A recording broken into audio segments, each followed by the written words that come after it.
오늘부터 시작하는 영성훈련 8번째 시간 자연 묵상에 관한 이야기를 함께 나누어 보고자 합니다. 19세기 프랑스의 사상가 르낭은 예수님의 생애를 묘사하면서 갈릴리의 풍경을 아름답게 그려냅니다. 그는 예수님께서 사역하셨던 갈릴리 주변을 떠올리며 그곳은 예수님의 마음과 언어를 빚어낸 자리였다 라고 그렇게 이야기를 합니다. 갈릴리에는 완만한 그런 언덕이 있었고 들에는 꽃이 피었고 새들이 날아다녔고 호수에는 바람이 불었고 농부들은 씨를 뿌렸습니다. 예수님은 그 자연을 그냥 지나치지 않으셨습니다. 예수님에게 있어서 자연은 그냥 자연이 아니었습니다. 자연은 하나님 나라를 가리키는 하나님의 언어였던 겁니다. 저 모든 자연 만물 하나하나가 하나님을 가리키고 있다는 겁니다. 들꽃은 하나님의 돌보심을 말했고 새는 하나님의 공급하심을 말했고 씨앗은 하나님 나라의 자람을 말했고 바람은 보이지 않지만 역사하시는 성령을 말했습니다. 예수님은 자연을 통해서 아버지 하나님의 마음을 들으셨습니다. 그리고 그 들으신 내용을 다른 사람들에게 알아들을 수 있게 비유를 통해 설명해 주셨습니다. 여러분, 우리 역시 예수님이 바라보았던 같은 하늘 아래 살고 있습니다. 예수님이 보셨던 것처럼 우리도 꽃을 보고 새를 보고 햇볕을 보고 바람을 느끼며 살아갑니다. 우리는 그 안에서 하나님을 느끼고 있습니까? 들꽃을 보며 염려하지 말라는 그 주님의 음성을 듣고 있습니까? 새를 보면서 나의 삶을 먹이시는 아버지를 기억하고 있습니까? 찬란한 태양을 보며 하나님 아버지의 그 신실하심을 나는 묵상하고 있느냐 하는 질문입니다. 현대인들은 창조 세계에 들려오는 소리를 잊어버렸습니다. 매일마다 하늘 아래 살지만 저 창공을 바라보지를 못합니다. 태양 아래 살지만 우주의 그 오묘한 질서를 묵상하진 않습니다. 자연 속에 살지만 그 자연 속에서 들리는 창조주의 음성을 귀 기울여 듣지는 못합니다. 우리의 시선은 늘 화면에 고정되어 있고 마음은 알림 소리에 매달려 있으며 영혼은 빠른 속도에 조금씩 지쳐갑니다. 우리는 세상을 소비하며 살아가고 있지만 정작 진정한 소리를 듣지 못한 채 그렇게 나에게 주어진 시간을 소비하고 있는지도 모르겠습니다.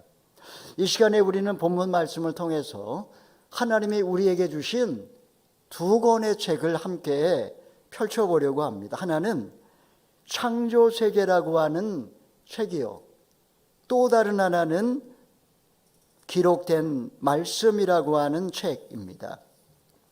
첫 번째로 하늘은 말없이 하나님의 영광을 선포하고 있습니다. 우리 1절 2절의 말씀을 읽어보겠습니다. 시작. 하늘이 하나님의 영광을 선포하고 창공이 그 손으로 하신 일을 보여줍니다. 날이면 날마다 말씀을 쏟아붓고 밤이면 밤마다 지식을 나타냅니다. 시인은 하늘과 창공을 의인화하고 있습니다. 하늘이 말을 하고 있습니다. 창공이 선포하고 있습니다. 선포한다, 나타낸다. 이 말의 히브리어 동사는 반복되는 행위를 의미합니다. 동사의 시제가 반복을 나타냅니다. 하늘의 메시지, 말씀을 쏟아붓는다라고 했습니다. 하늘의 메시지는 창조 이후에 한 번도 중단된 적이 없습니다. 끊임없이 하나님의 말씀을 세상에 쏟아붓고 있습니다. 낮은 낮의 방식으로 하나님을 증거하고 있고 밤은 밤의 방식으로 하나님을 간증하고 있습니다. 푸른 하늘을 바라보십시오. 하나님의 광대하심을 말하고 있고 별이 빛나는 밤하늘을 바라보십시오. 하나님의 신비로움을 노래하고 있습니다. 일반 계시는 모든 사람에게 열려있는 하나님의 자기 드러내심입니다. 인간은 성경을 읽기 전에, 아니 성경에 대하여 알기 전에 그 하늘 아래 살아가면서 별을 보고 하늘을 바라봅니다. 말씀을 듣기 전에 태양 아래에 우리는 숨을 쉬며 살아가고 있습니다. 하나님은 우리가 눈을 뜨는 순간부터 이미 하나님 자신을 드러내고 계십니다. 욥기 36장 24절에서 26절을 보게 되면 그대는 하나님께서 하신 일을 기억하고 높이라. 하나님은 크시니 우리가 그를 알 수 없고 그 횟수를 헤아릴 수 없느니라. 여러분, 하늘을 바라본다라는 것은 그 자체가 예배입니다. 우리는 너무나 자주 고개를 숙이고 살아갑니다. 걱정 때문에 고개를 숙이고, 스마트폰 때문에 고개를 숙이고, 실패감 때문에 고개를 숙이고, 자기 연민 때문에 고개를 숙이고 살아갑니다. 영성훈련이란 무엇일까요? 영적으로 살아간다는 것은 무엇일까요? 그것은 바로 고개를 드는 것에서부터 시작됩니다. 아침에 일출을 바라보는 것, 저녁 노을 앞에 잠시 멈추는 것, 밤하늘의 별을 바라보며 하나님, 주님은 위대하십니다라고 고백하는 것, 여러분 이런 것이 자연 묵상의 시작인 줄 믿으시기를 바랍니다. 지금 우리는 왜 창조세계의 소리를 들을 수 없을까요? 3절과 4절 상반절까지 읽어보겠습니다. 시작. 말도 언어도 없고 들리지도 않는 그 소리가 온 땅에 퍼져나가고 그 말들이 세상 끝까지 이릅니다. 여러분, 하늘의 외침은 소리가 없습니다. 옛 소년도 말하기를 큰 소리는 소리가 드물다라고 말했습니다. 큰 소리는 안 들린다라는 거죠. 이게 무슨 말일까요? 인간의 귀는 20Hz에서 2만 Hz 사이의 소리만 들을 수 있다고 합니다. 여러분, 그 바깥의 소리는 우리의 귀에 안 들립니다. 작은 소리도 안 들리지만 어마어마하게 큰 소리도 우리 귀에 안 들리는 겁니다. 들리지 않는다고 해서 존재하지 않는 게 아니죠. 하늘의 소리는 온 땅에 충만하고 그 말들은 세상 끝까지 이른다라고 말합니다. 여러분, 이것이 창조 세계의 신비입니다. 하늘은 침묵하는 듯 보이지만 영원히 말하고 있습니다. 궁창은 소리가 없는 듯 하지만 큰 소리로 선포하고 있습니다. 아모스 5장 8절은 말합니다. 묘성과 삼성을 만드시고 사망의 그늘을 아침으로 바꾸시며 낮을 밤으로 바꾸시고 바다를 불러 지면에 쏟으시는 이의 이름은 여호와이시니라. 하늘은 인간의 감옥을 깨트리는 상징입니다. 우리는 감옥 속에, 자기가 만들어 놓은 감옥 속에 살아가지만 하늘은 바로 그 나의 감옥을 깨트리는 능력이 있다는 겁니다. 밤하늘은 내가 티끌에 불과하다라고 하는 사실을 말해줍니다. 하나님이 아브라함에게 하늘을 우러러 무뼈를 셀 수 있나 보라 말씀하셨죠. 두려움 속에 숨어있던 그 아브라함의 마음을 깨트리신 것, 하늘을 바라보며 아브라함의 그 마음이 깨졌던 것입니다. 태양은 어둠이 영원하지 않다라는 사실을 가르쳐 줍니다. 바다는 내가 통제할 수 없는 신비 앞에 겸손하라고 하는 하나님의 속삭임입니다. 여러분, 자연 묵상이 아닙니다. 자연 묵상은 바로 그 순간 하나님을 바라보는 시간입니다. 내 마음이 위축될 때 여러분, 하늘을 바라보십시오. 문제가 나를 짓누를 때 밤에 나가서 별을 보십시오. 불안이 내 마음을 엄습할 때 새벽이 오는 것을 보십시오. 하나님이 없는 인간은 이 세상에 던져진 존재입니다. 삶의 의미도, 삶의 목적도 찾을 길이 없습니다. 그러나 여러분, 진정 하나님 안에서 거듭난 인생, 우리는 그냥 이 세상에 던져진 존재가 아니라 창조주 하나님이 우리를 빚으셨고, 보라 얼마나 좋으냐. 창세기 1장 31절의 원문의 의미가 보라 얼마나 좋으냐, 하나님이 인간을 만드시고 감탄하신 내용으로 기록되어져 있습니다. 여러분, 세상은 낯선 공간이 아니라 하나님께서 우리를 만드시고 그곳에 마음껏 정복하고 다스리라고 명령하신 후에 살도록 만들어 놓은 우리의 삶의 무대입니다. 그리고 거기서 하나님은 우리에게 말을 걸어오십니다. 솔직히 우리가 하늘을 보아도 아무것도 느껴지지 않는 날도 있습니다. 말씀을 펼쳐도 마음이 살아나지 않은 시간도 있습니다. 창조 세계가 하나님의 영광을 선포한다고 하지만 내 마음이 무뎌 있다면, 내 마음이 지쳐 있다면 하늘도 멀게 느껴지고 별들도 침묵처럼 느껴집니다. 여러분이 이때 필요한 게 뭘까요? 내 마음이 이렇게 무뎌져 있고 내 영혼이 이렇게 지쳐 있을 때 필요한 것은 더 많은 정보가 아니라 사실은 본질을 볼 수 있는 눈입니다.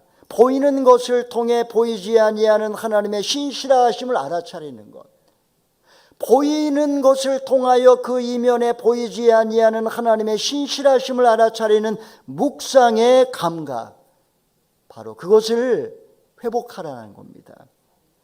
동화 어린 왕자에서 여우가 말합니다. 가장 중요한 것은 눈에 보이지 않아. 여러분, 가장 중요한 것은 눈에 보이지 않습니다. 하나님은 인간에게 영원한 신성을 주셨습니다. 보이는 것을 통하여 보이지 아니하는 것을 알아차리는 능력. 여러분, 이것이 묵상의 감각입니다. 하늘은 눈에 보이죠. 하늘이 증거하는 하나님의 영광은 믿음의 눈으로만 볼 수가 있습니다. 별들은 눈에 보입니다. 별을 지으신 하나님의 신실하심은 깨어있는 영혼만이 느낄 수가 있습니다. 사랑하는 여러분, 오늘 우리의 눈이 다시 열릴 수 있기를 소망합니다.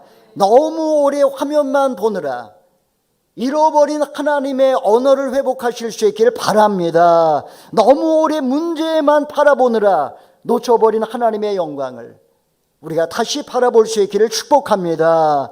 하늘은 오늘도 외치고 있습니다. 귀에 들리지 않은 소리로 선포하고 있습니다. 하나님은 살아계시도다.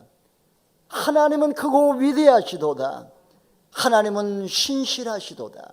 여러분, 이 소리가 들리십니까? 우리 함께 외쳐보겠습니다. 하나님은 살아계시도다. 하나님은 크고 위대하시도다. 하나님은 신실하시도다.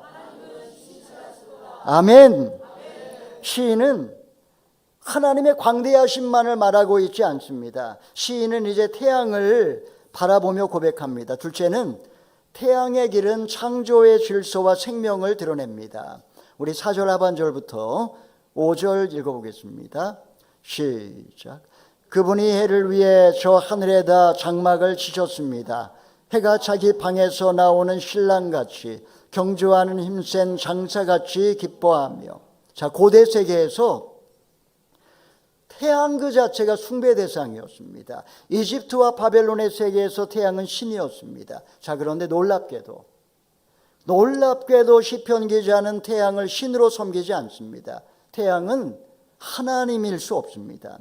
태양은 하나님께서 하늘에 장막을 치시고 그 길을 정해주신 하나님의 피조물로 지금 보고 있습니다. 태양은 자기 방에서 나오는 신랑같이 당당하고 경주하는 힘센 선수처럼 기뻐하며 달린다라고 묘사하고 있습니다. 여러분, 이것은 태양 숭배가 아니라 지금 피조물이 창조주 앞에서 뛰어노는 모습을 이렇게 묘사를 한 겁니다. 자연은 하나님께서 인간에게 자신을 드러내시는 가장 오래되고 부드러운 언어라고 할 수가 있습니다. 사람의 말은 어떻습니까? 사람의 말은 때로 과장되고 때로 논쟁적이고 때로 상처를 남기지만 자연은 서두르지 않습니다. 꽃은 말없이 피고 나무는 계절을 견디며 자라고 하늘은 매일마다 빛과 어두움을 받아들입니다. 이런 자연의 리듬 안에 하나님은 우리에게 너는 사랑받는 존재야. 너는 기다려도 돼. 너는 혼자가 아니야. 이렇게 자연은 끊임없이 우리에게 말을 걸고 있습니다. 여러분, 예수님은 갈릴리의 들꽃을 보셨습니다. 공중에 나는 새를 보셨습니다. 씨앗과 미랄과 포도나무와 바람을 보셨습니다. 예수님께 자연은 단순히 그저 배경이 아닙니다. 자연은 천국의 모형이요 그림자였습니다. 그러므로 예수님은 말씀 전하실 때 공중의 새를 보라고, 들의 백합화를 보라고, 씨 뿌리는 자가 씨를 뿌리러 나갔다고, 한 알의 밀이 땅에 떨어져 죽지 아니하면 한 알 그대로 있고, 이렇게 예수님은 창조 세계 속에서 하나님 나라 천국의 비밀을 가르쳐 주셨던 것입니다. 자, 우리는 태양의 길에서 무엇을 배울 수 있을까요? 우리 6절의 말씀 읽어보겠습니다. 시작. 하늘 이 끝에서 올라와 반원을 그리며 하늘 저 끝으로 집니다. 그 뜨거운 열기를 피해 숨을 사람이 아무도 없습니다. 시인은 태양을 신으로 섬기는 것이 아니라 태양의 운행을 바라봅니다. 하늘의 이 끝에서 올라와 하늘 저 끝으로 달려갑니다. 그 열기를 피할 사람이 아무도 없습니다. 여러분, 태양이 얼마나 뜨거운지 잘 알고 있습니다. 여기서 중요한 것은 태양이 얼마나 위대한지가 아닙니다. 태양이 얼마나 위대한지가 아니라 태양을 움직이시는 하나님은 얼마나 위대하신 분이신가, 그걸 지금 노래하고 있는 겁니다. 태양은 제멋대로 움직이지 않습니다. 창조주의 질서 안에 자신의 길을 가는 겁니다. 그 질서가 생명을 지키고 생명을 유지해 줍니다. 만약에 태양의 움직임이 조금이라도 달라진다면 이 지구상의 생명체는 하나도 살아남을 수가 없을 겁니다. 빛은 태양에서 출발해서 8분 20초 만에 지구에 도달한다고 합니다. 그 빛이 식물의 광합성을 가능하게 하고, 그리고 그 빛의 계절의 흐름을 만들고 생명의 에너지를 공급합니다. 그런데 시편 기자는 그냥 그저 과학적인 설명으로 그렇게 끝내는 것이 아니라 더 깊은 신앙의 고백으로 나아갑니다. 태양조차도, 저 뜨거운 태양조차 하나님이 정하신 질서 안에 있다라는 겁니다. 하나님이 창조하신 이 세상은 우리가 볼 때는 혼돈으로 가득 차 있지만 그러나 하나님의 질서 속에 운행되는 겁니다. 우리의 삶은 그냥 우연한 파편의 연속처럼 보이지만 우리의 삶 역시 하나님의 섭리 안에 있는 줄 믿으시기를 바랍니다. 여러분, 우리는 자주 궤도를 이탈합니다. 우리의 삶이 하나님이 만들어 놓으신 그 질서 속에 살지 못하고 자꾸 궤도를 이탈합니다. 욕망은 내게 매달리고, 불안은 나를 너무 지치게 만들고, 비교의식은 나를 흔들어 놓고, 욕망과 불안은 나로 하여금 불같이 타오르게 할 때가 있습니다. 창조주의 질서 안에 돌아갈 때 하나님 안에서 이 모든 열기는 생명으로 바뀔 수가 있는 겁니다. 사사기 5장 31절은 말합니다. 주를 사랑하는 자들은 해가 힘있게 돋는 것 같게 하옵소서, 이렇게 기도하고 있습니다. 주를 사랑하는 자들은 해가 힘있게 돋는 것 같이 하옵소서. 하나님을 사랑하는 사람, 하나님의 질서 안에 살아가는 사람에게 힘있게 돋는 태양과 같이 그렇게 살게 하신다는 약속이죠. 사랑하는 여러분, 태양은 오늘도 같은 길을 반복해서 돌고 있습니다. 그리고 그 태양은 그냥 기계적으로 돌고 있는 것이 아닙니다. 우리가 볼 때는 물질 덩어리에 불과하지만, 에너지 덩어리처럼 보이지만, 그러나 태양은 자기 길을 돌면서 신랑처럼 기뻐하고 장사처럼 달린다라고 이야기하고 있습니다. 여러분, 이것은 무엇을 말하는 것일까요? 지금 피조 세계가 하나님을 노래하고 하나님의 영광을 찬양하며 한다라는 겁니다. 하나님이 질서를 세우신다고, 하나님이 생명을 공급하신다고, 하나님이 나의 삶의 길을 만드신다고, 그러면서 그 창조주 하나님을 찬양하는 겁니다. 여러분, 따라하십시오. 하나님이 질서를 세우십니다. 하나님이 생명을 공급하십니다. 하나님이 나의 삶의 길을 만드십니다. 아멘. 오늘 우리가 다시 하나님의 질서 안으로 들어갈 수 있기를 소망합니다. 그냥 무질서한 욕망에서, 조급한 마음에서, 방향을 잃은 분주함에서 돌이켜서 창조주의 리듬 안으로 거할 수 있기를 바랍니다. 자, 자연은 우리를 하나님께로 향하게 하지만 일반 계시로만 충분할까요? 이제 시편은 또 다른 책으로 넘어갑니다. 셋째, 말씀은 창조의 영광을 해석하고 영혼을 회복시킵니다. 우리 7절 8절의 말씀 읽어보겠습니다. 시작. 여호와의 율법은 완전해서 영혼을 되살리고 여호와의 증거는 확실해서 어리석은 사람을 지혜롭게 만들며 여호와의 율법은 올바르니 마음에 기쁨을 주고 여호와의 계명은 순전해서 눈을 밝혀줍니다. 여러분, 앞에 있던 구절과 지금 나오는 이 구절의 차이점이 뭘까요? 7절부터는 여호와의 이름으로 바뀝니다. 그 전까지는 하나님인데 여기서부터는 여호와로 바뀝니다. 앞에서는 창조주 하나님을 말하지만 이제는 여호와라는 언약의 이름을 사용하는 겁니다. 자연은 창조주 하나님의 영광을 보여줍니다. 반면에 말씀은 언약의 하나님께서 자기 백성에게만 들려주시는 하나님의 말씀입니다. 특별 계시라고 이야기를 하죠. 여기서 말씀은 여러 가지 이름으로 등장을 합니다. 율법, 증거, 교훈, 계명, 법도 모두 다 하나님의 말씀을 의미하는 거지만 이것은 하나님 말씀의 다양한 기능을 의미하는 겁니다. 다양한 기능이 있다라는 거죠. 그래서 구체적으로 여호와의 율법은 완전합니다. 완전하다라고 하는 말은 흠없는 죄물을 칭할 때 쓰는 말입니다. 하나님의 말씀 자체가 우리에게 생명을 살립니다. 여호와의 증거는 확실하여 어리석은 사람을 지혜롭게 한다고 했습니다. 말씀이라고 하는 것은 우리에게 단순히 정보를 제공해 주는 것이 아니라 삶의 지혜를 가르쳐 준다는 겁니다. 여호와의 교훈은 올바르니 마음에 기쁨을 줍니다. 말씀은 우리를 억압하는, 억지로 짊어지는 무거운 짐이 아니라 바른 길로 인도하기 때문에 우리의 영혼에 기쁨을 안겨준다는 겁니다. 여호와의 계명은 순전하여 우리의 눈을 밝게 뜨게 해줍니다. 여러분, 자연 묵상은 성경을 대체하지 않습니다. 자연 묵상은 성경의 눈으로 창조 세계를 바라보게 하는 훈련입니다. 여러분 이해하시죠? 자연 묵상은 성경의 눈으로 창조 세계를 바라보는 훈련입니다. 성경 없는 자연 묵상은 감상주의가 되고 그냥 타종교의 그냥 명상 같은 게 되는 겁니다. 자연 없는 성경 읽기는 어떨까요? 자연이 없는 성경 읽기는 우리의 신앙을 관념에 이르게 할 수 있습니다. 하나님은 하늘로 우리를 일깨워 주시고 그리고 성경 말씀으로 우리를 살려주십니다. 하늘은 우리로 하나님의 영광을 바라보게 하고 성경은 그 영광의 하나님이 너를 사랑하신다라는 말씀을 일깨워 주십니다. 여러분, 말씀이 영혼을 살린다라는 것은 무슨 의미일까요? 우리 9절 10절 읽어보겠습니다. 시작.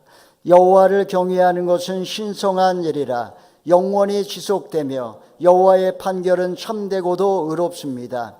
이는 금보다 순금보다 더 귀하고 벌집에서 뚝뚝 떨어지는 꿀보다 더 답니다. 자, 말씀은 여호와에 대한 경외심을 불러일으킨다라고 이야기합니다. 하나님의 말씀을 가까이 하고 말씀을 묵상하면 묵상할수록 우리 안에 생기는 것은 여호와 하나님에 대한 경외심입니다. 경외심은 하나님에 대한 거룩한 감각입니다. 경외심은 하나님에 대하여 느끼는 거룩한 감각입니다. 하나님이 중심이 되심을 인정하는 존재의 질서입니다. 시인은 말씀이 금보다 귀하고 꿀보다 달다고 고백합니다. 금은 무엇을 상징하는 걸까요? 금은 소유와 안정의 상징입니다. 꿀은 무엇을 의미할까요? 꿀은 즐거움과 만족의 상징입니다. 여러분, 이것은 인간은 본능적으로 더 많이 소유하고 싶고 더 안정되게 살고 싶고 더 즐기면서 만족하며 달콤하게 살고 싶어하는 본능이 있습니다. 시인은 하나님의 말씀이 더 귀하고 더 달달하고 고백을 합니다. 죄란 무엇일까요? 죄란 단순히 나쁜 짓을 하는 것을 의미하지 않습니다. 죄란 좋은 것을 하나님보다 더 원하는 것입니다. 여러분, 무슨 말인지 이해하셨죠? 죄라는 것은 단순히 나쁜 짓만 하는 것을 의미하지 않습니다. 좋은 것을 하나님보다 더 원하는 것이 죄입니다. 금이 하나님보다 커지고 꿀이 말씀보다 달아진다면 영혼은 죄를 지을 수밖에 없습니다. 여러분 어떻습니까? 말씀은 욕망을 죽이는 것이 아니라 사실은 욕망의 우선순위를 재배치해 주는 겁니다. 내가 무엇을 우선시해야 되는지 하나님의 말씀이 일깨워 줍니다. 욥기 23장 12절은 말합니다. 내가 음식보다 말씀을 귀하게 여겼도다. 욥이 어떤 상황입니까? 23절의 상황은 그야말로 고난의 절망의 끝자락에서 그렇게 신음하던 때입니다. 욥은 고난 중에도 하나님의 말씀을 음식보다 귀히 여겼다라고 고백합니다. 이 말씀은 영혼의 진정한 양식이라고 그렇게 욥은 고백합니다. 여러분, 나는 지금 무엇을 가장 사모하고 있습니까? 통장의 잔액입니까? 사람들의 인정입니까? 육신의 건강입니까? 감각적인 즐거움입니까? 이런 것들이 우리 영혼의 주인이 되면 우리의 존재는 점점 가벼워집니다. 우리가 말씀 앞에 설 때 나는 세상을 그냥 세상으로, 약육강식의 세상으로 바라보지 아니하고 하나님의 영광을 담은 창조 세계로 보게 됩니다.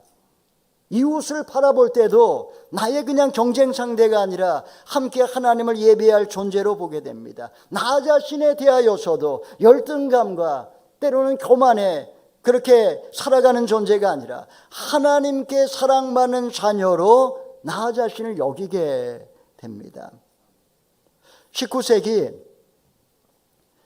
미국의 엄청난 그 부흥의 역사가 일어났습니다. 2차 대각종 운동이 미국의 전역을 휩쓸었습니다.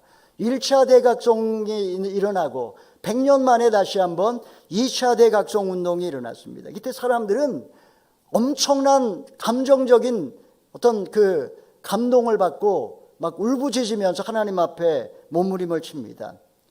술집이 비고 가정이 회복되고 빚을 갚고 서로를 용서하고 기도의 자리가 뜨거워졌습니다. 제가 그림을 준비했는데요. 1차 대각종 운동 이후에 100년 만에 2차 각종 운동이 일어났을 때 예배당마다 기도의 인파로 가득 찼고 하나님 앞에 몸부림을 치면서 우는 사람들이 많았습니다. 왜 이런 일이 벌어졌을까요? 서로 사랑하고 가정이 회복되고 빚을 갚고 서로 용서하고 술집이 텅텅 비고 이런 일들이 벌어진 이유는 한 가지입니다. 하나님의 말씀이 임했기 때문에, 하나님의 말씀이 임하자 이런 일이 벌어집니다. 말씀이 금보다 귀하고 꿀보다 달아질 때 사람들은 더 이상 죄를 견디지 못하고 욕망을 쫓아 살 수 없게 됩니다. 말씀은 내가 무엇을 먼저 사랑해야 되는지, 내가 지금 무엇을 내려놔야 하는지, 내가 지금 다시 무엇을 붙들어야 되는지를 깨닫게 해주기 때문에 이런 놀라운 부흥의 역사가 일어나는 겁니다. 말씀을 정리하겠습니다. 오늘날 우리는 소음으로 가득한 세상을 살면서 점점 지쳐갑니다. 잠자면서도 핸드폰을 켜놓고 잡니다. 계속 카톡 소리 들리고 어떤 때는 유튜브까지 틀어놓고 그냥 막 잡니다. 여러분, 오늘 시편 19편 말씀은 우리에게 참된 소리를 듣는 삶으로 초대하고 있습니다. 하늘은 말합니다. 태양은 증언합니다. 창조세계는 하나님의 영광을 선포합니다. 태양의 길은 창조주의 질서와 생명을 드러내는 피조물들의 댄스입니다. 성경 말씀은 그 영광의 의미를 우리로 해석해주고 우리의 영혼을 다시 살리는 하나님의 음성입니다. 여러분, 하늘은 하나님의 영광을 선포하지만 그 영광을 가장 극명하게 보여주는 곳은 십자가와 부활입니다. 자연은 하나님의 크심과 신실하심을 보여주지만 십자가는 하나님이 우리를 얼마나 사랑하시는지를 가리킵니다.